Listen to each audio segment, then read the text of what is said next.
In this experiment, we're calling it the Time Capsule Tent, and it's featuring Daz Night Owl seeds. He sent me a whole bunch of packs, and we chose one called the Pocket Sand.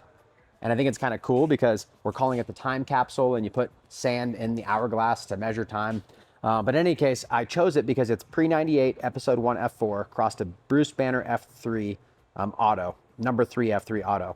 And the family tree is like pre-98 Bubba Kush clone only to Auto Skywalker, and Bruce Banner number 3 clone only to Forum Stomper F4. It's a mouthful, but when you look these up, I really think that these are gonna perform well. I trust Daz. I've worked with them since the first Autoflower seeds I popped here on camera.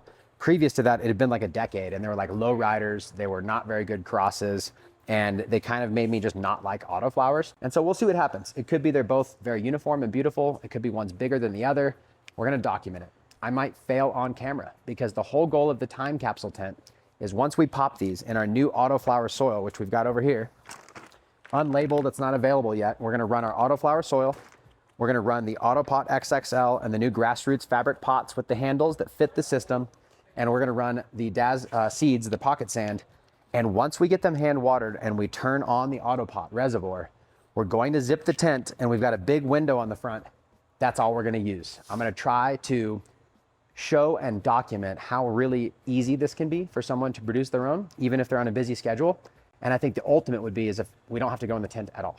Now, of course, you at home, you might spend an hour a night, 10 minutes a night, 10 minutes a week, totally up to you. But if you've got an Autopot system, an Autoflower, and the entire kit, it's just so easy. And we're gonna calculate the cost. So I've got a kilowatt meter. That's gonna tell us the exact amount of watts that we're running on the light, and I can update, we can do some math, and that would basically dial it in so that you know how much it costs to grow from start to finish based on a very average yield using Autoflowers.